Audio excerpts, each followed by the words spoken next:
Hey everyone, welcome back for another deep dive. Yeah. You know how much we love to unpack these really meaty topics. Right. And today we're taking a look at the ethical and spiritual side of the samurai. So fascinating. It's going to be a good one. I'm really excited. Me too. So much more to the samurai than just the swordsmanship. Oh, yeah. Everyone thinks about the warrior, the sword, but their philosophy, that's where it gets really interesting. The spiritual side of things. Mhm. I mean, it's a whole different dimension. Totally.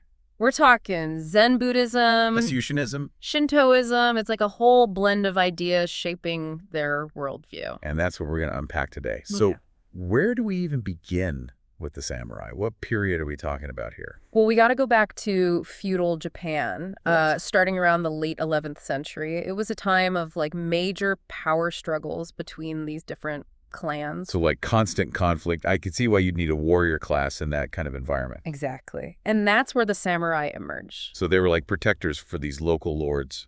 Yeah, they started as armed retainers hired for protection, but then, things evolved, they gained power, they became... More than just muscle, right? Exactly. It's not just about brute force. It's about a whole code of conduct, a way of life. Right. Bushido. We hear that term all the time. But what's the deal with that? What are we really talking about? Yeah, so Bushido. It's Right. like the samurai code. It's Yeah. about loyalty, honor, courage, compassion. Compassion. Wait, for warriors. That's interesting. Yeah, it's a whole thing. We'll get into it. But it's not just about fighting. It's about a whole philosophy of life. Okay, so we've got this emerging warrior class. We've got Bushido coming into play. Mm-hmm. But what about the spiritual side of things? Where do Zen Buddhism and all that fit in? That's where it gets really interesting. These philosophies, they were intertwined with everything the samurai did. Okay, so how did that actually play out? Well, let's start with Zen. Okay. It might seem kind of strange at first, right? Warriors and meditation. Yeah, not exactly the image that comes to mind. But for the samurai, Zen wasn't about escaping from conflict. Gotcha. It was about preparing for it, cultivating that inner peace. So it's like mental training alongside the physical training. Exactly. They believed that a clear mind led to decisive action. I could see how that would be important in battle. Absolutely. Think about those practices like Zazen. Sitting meditation, right? Yeah, that helps with focus, with discipline. Yeah. It allowed them to let go of fear and doubt. So it's like they're forging this inner strength alongside their physical prowess. Right. And that integration of Zen, it's what makes the samurai so unique. Okay, so we've got Zen bringing in this element of mindfulness. What about Confucianism? How did that influence them? Confucianism, it's all about social harmony, respect for authority, filial piety. So like a sense of duty, obligation to your family, your lord. Exactly. And that reinforced their role as protectors of social order. It's a framework for ethical conduct. So Confucianism's like the social and ethical framework, and then Zen brings in the mental and spiritual discipline. You got it. It's a pretty fascinating blend of ideas. And then there's Shintoism, the native religion of Japan. Right, Shinto. Bring us up to speed on that one. So Shinto, it's all about nature and the veneration of ancestors. These spirits known as kami. For the samurai, this meant reverence for the natural world, deep respect for their ancestors. It's like adding another layer to their already rich philosophical mix. Exactly. It emphasized purity, harmony with nature. It all ties back to their understanding of duty and honor. Wow, so it's like they've created this tapestry of beliefs, drawing from all these different traditions. It really is a testament to their ability to synthesize ideas. Yeah. And it's all reflected in Bushido, their code of conduct. Okay, so let's get back to Bushido. We touched on it earlier, but I think we need to break it down a bit. Yeah, definitely. There's a lot to unpack there. We talked about loyalty, honor, courage, compassion, respect, self-discipline. But I want to know more about each one of those principles. Me too. Let's start with loyalty, or chugi, as they say in Japanese. Chugi. Okay, that seems like a big one for the samurai. Why was loyalty so important to them? It was absolutely paramount. It was more than just duty. It was unwavering devotion to their lord, a commitment that transcended even death. Wow, that's intense. Are there any stories that really illustrate this kind of loyalty? Oh, yeah. Lots of them. But the most famous one is probably the story of the 47 Ronin. Oh, yeah. I've heard of those guys. But remind me, what's their story all about? So these 47 samurai, they became Ronin, which means masterless samurai, I see. after their lord was unjustly forced to commit seppuku. Hold on, seppuku. I think we need to define that one for our listeners. Yeah, good point. So seppuku, it was a form of ritual suicide, a way for a samurai to die with honor. So rather than face dishonor or capture, they would choose to end their own lives. It's a complex concept, but yeah, essentially, it was about demonstrating courage, self-control, and adherence to the code. Okay, so back to the 47 Ronin. Their lord is forced to commit seppuku, they become Ronin. What happens next? Well, they were bound by their oaths of loyalty to avenge their lord's death. Oh, wow. So they waited, patiently, for almost 2 years. 2 years? That's dedication. They planned their revenge, they infiltrated their enemy's household, and finally they struck, avenging their lord. Wow, so it's a story of loyalty that goes beyond the grave. They were willing to risk everything to fulfill their oath. Exactly. And that brings us to another key principle of Bushido, honor or meo. Okay, honor. That seems like a big one too. But what does honor actually mean in the context of Bushido? For a samurai, honor wasn't just about reputation, it was about aligning your actions with your beliefs, even when it was difficult or dangerous. So living by your code no matter what. Exactly. Even a small stain on their honor could have huge consequences. And as we saw with the 47 Ronin, restoring honor could require extreme measures. It seems like seppuku is tied to this concept of honor too. Can you talk more about that connection? Yeah, definitely. Seppuku was often seen as a way to atone for a transgression, to restore a tarnished name, or to avoid capture and dishonor in battle. So it was a way to die with dignity, rather than live in shame. It was a deeply symbolic act, rooted in their understanding of sacrifice. It's a difficult concept for us to grasp today, but it shows how seriously they took this idea of honor. It wasn't just a word, it was a principle they were willing to die for. Okay, so I've got loyalty and honor. What's next on our list of Bushido principles? Courage or you? Courage. Okay, that seems like a given for a warrior class. You'd think so, right? But I'm guessing there's more to it than just being fearless in battle. Of course. For the samurai, courage was about more than just physical bravery. It was also about moral fortitude. So like standing up for what's right even when it's dangerous. Exactly. They were expected to act with courage both on and off the battlefield. So it's about facing challenges head on, whether those challenges are external or internal. Right. And their Zen training played a big role in cultivating that kind of courage. I can see how that inner peace would help them overcome fear and doubt. Absolutely. Zen helped them develop a deep sense of inner strength. Not arrogance, but a profound understanding of life and death. So it's about acting with wisdom and integrity, even in the face of danger. And that leads us to another fascinating principle. Compassion, or Jin. Compassion. Wait, I thought we were talking about warriors here. I know it sounds surprising, right? Yeah, it's not exactly what you'd expect from a warrior code. But the samurai believed that true strength was balanced by compassion. Okay, so what did that look like in practice? They were expected to show kindness and empathy, especially to those who were weaker than them.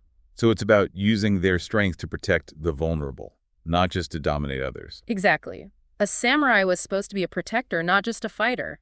Compassion was a sign of their humanity. It's like they understood that true power lies in using your strength for good. Right. It's a powerful lesson that we could all learn from. Okay, so we've got loyalty, honor, courage, and compassion. What's next? Respect or Allah. Respect. Okay, that seems like a pretty universal principle. Huh? But how did it manifest in samurai culture? For the samurai, respect was ingrained in all their interactions, even with their enemies. Really? Even their enemy? Yes, they believed in fighting with honor, adhering to a strict code of conduct, even in war. So even in the heat of battle, there were rules of engagement. Exactly. It was about recognizing the humanity in their opponents, even as they fought against them. That's pretty amazing. And it wasn't just about interpersonal interactions. The samurai also had a deep respect for nature, for the arts, for tradition.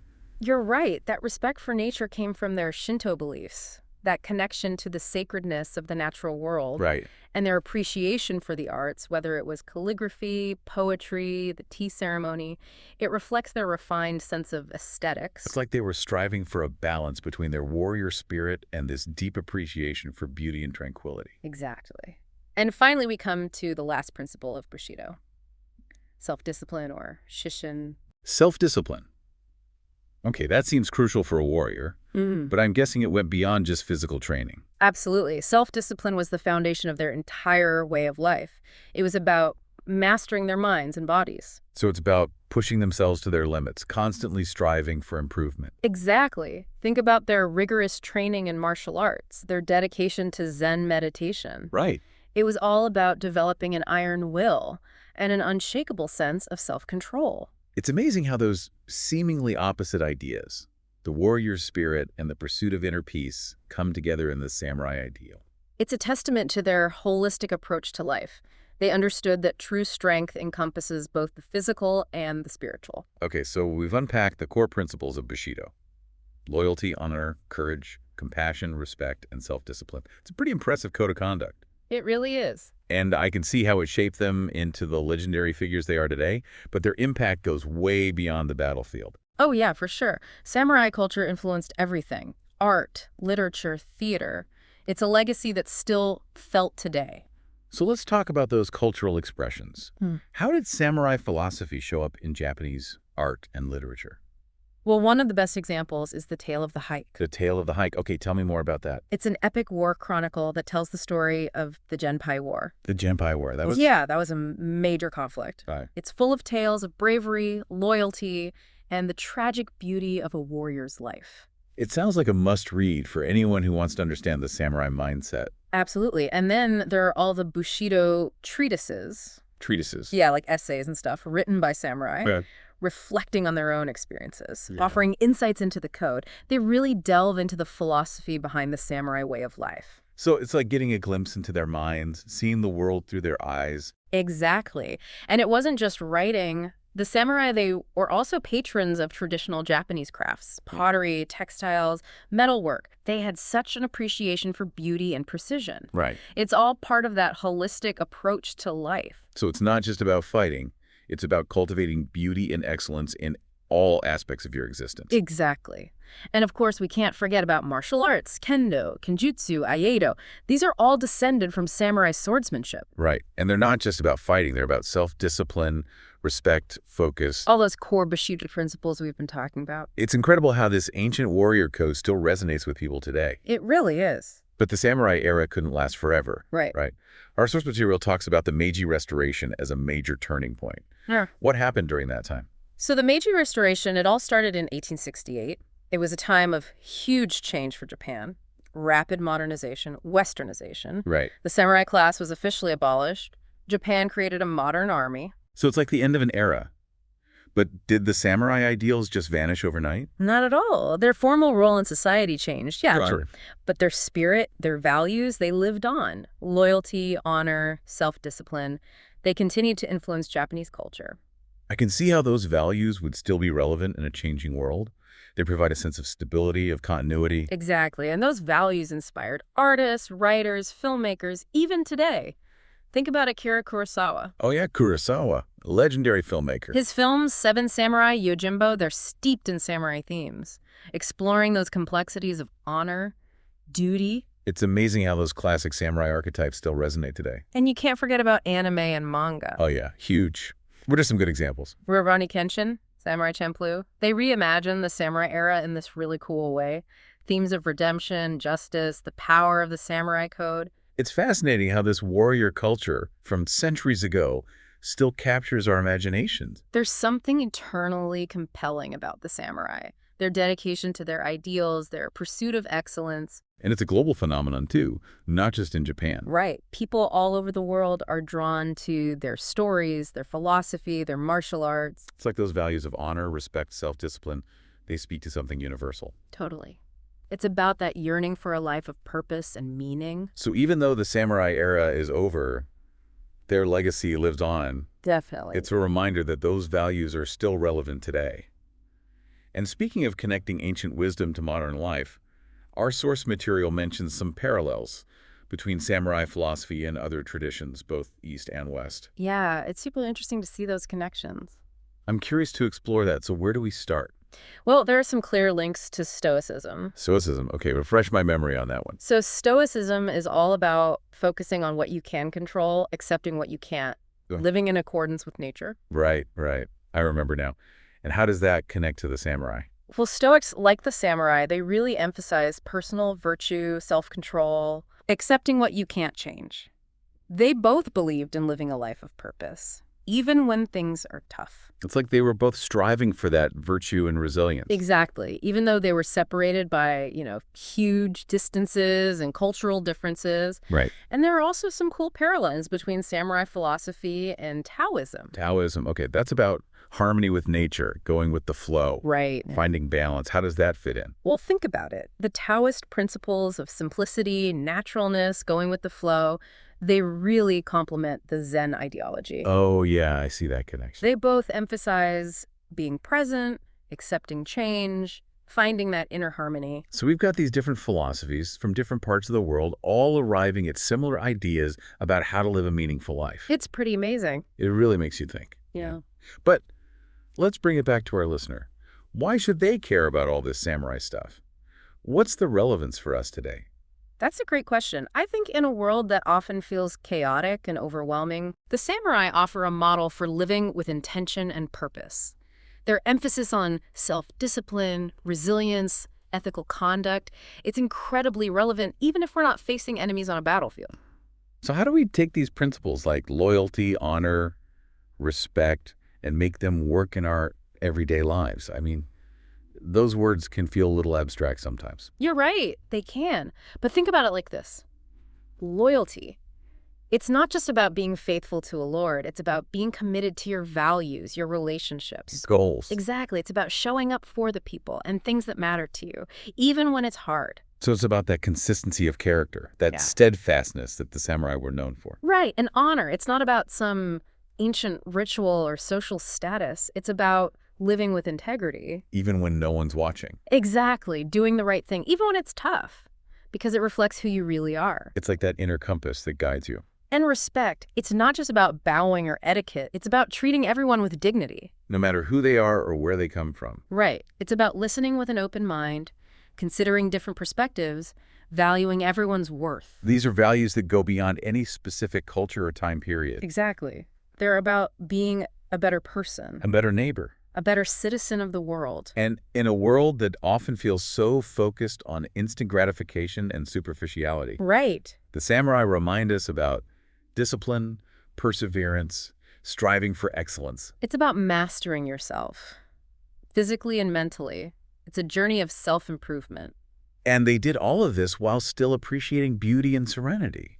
It wasn't just old stoicism and training. Absolutely. They understood balance. They found beauty in nature, art, the simple things. Right. It added richness and depth to their life. It wasn't just about conquering external enemies. It was about those inner demons, too. Exactly. And that's a battle we all face. For sure. And the samurai, with their wisdom and their code, they offer us some pretty valuable insights. So as we start to wrap up this deep dive into samurai ethics and spirituality, what's the one thing you want our listeners to take away from all of this? I think the biggest takeaway is that the samurai are more than just cool swords and battles. Right. They offer us a whole philosophy for living, Okay. a philosophy of purpose, integrity, excellence. And even though the world has changed a lot since Feudal Japan, those values are still so relevant. Beautifully said. So to our listeners, we leave you with this. Knowing what we now know about Bushido and the complexities of samurai life, how can we apply those principles to our own lives? Right. What does it mean to embody the samurai spirit in the 21st century? It's something to think about. It is. Thanks for joining us on this deep dive into the world of the samurai. Yeah, thanks everyone. We'll see you next time for another fascinating exploration.